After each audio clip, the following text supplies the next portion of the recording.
Do you feel like you are always making the same mistakes or repeating the same patterns in your life, especially in your love life? Could those mistakes have to do with your relationship with your parents? These are questions answered in a new book called Let Love In, Open Your Heart and Mind to Attract Your Ideal Partner. And the author of that book, Debra Berndt, joins us this morning. Hi. Welcome. Good to have you with us, Debra. It's great to be here. Well, this is very interesting, some of your ideas here. Let's talk a little bit about it. You say that your romantic relationships typically mirror those of your parents. Yes. Well, tell us about that. Between your parents or your relationship with your parents? Actually, both. Oh. You learn everything about relationships from your childhood, how your parents relate to each other, and then also how you relate to the opposite sex parent typically.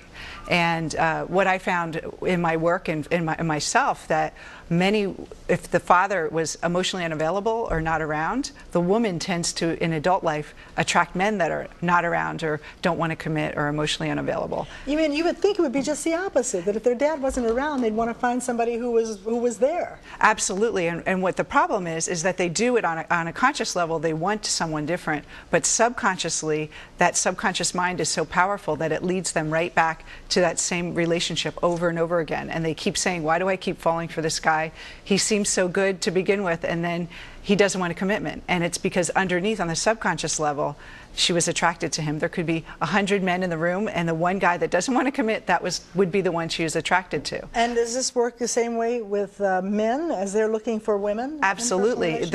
A lot of men, sometimes their mothers are overbearing. So they will attract women that are kind of the boss of the house, and then some men actually. Maybe they need that. Do they need that? It depends. It depends on the man. But then at the same time, there's a conflict with what they want on a conscious level than what they automatically are drawn to. And what my book does is help people identify what their pattern is, and then change it to what they want to be, and have a different experience in love. Now, you say that, and particularly with Father's Day coming up, that women can sort of rectify some of their problems with their dads to improve their relationships with their boyfriends or husbands or whoever? Yes, absolutely. And actually what happened with me was I thought my dad was emotionally distant as well, and it was me holding back as well, like having that relationship with him.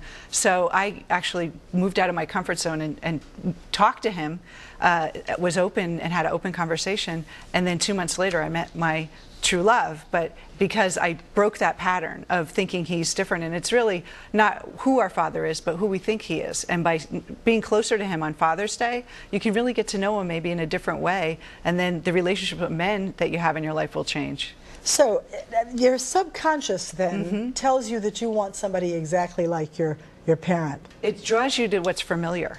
So it likes what's familiar, and so something that's different. So if you're not used to getting a lot of love and affection from a man, your subconscious will pull away and feel not attracted to men that do that, because it's not familiar. And it doesn't make any logical sense, but the subconscious isn't logical.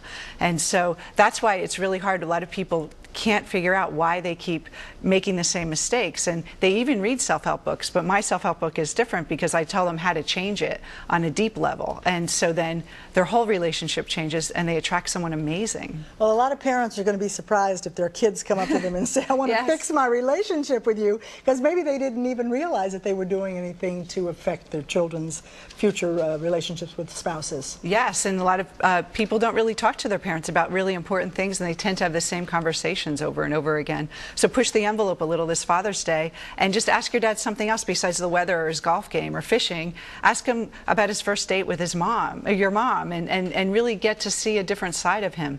And it may change the way you think about him on the inside, and then change the relationships that you have on the outside. Oh, very interesting. Well, thank you for bringing along this book, Let Love In. Thank you. It's great to be here. We will see if we can open our hearts and minds to attract ideal partners, if you need a new one. Or improve your relationship that you have. Good idea. Thanks a lot, Debra, for coming in. 11:51 is our time right now.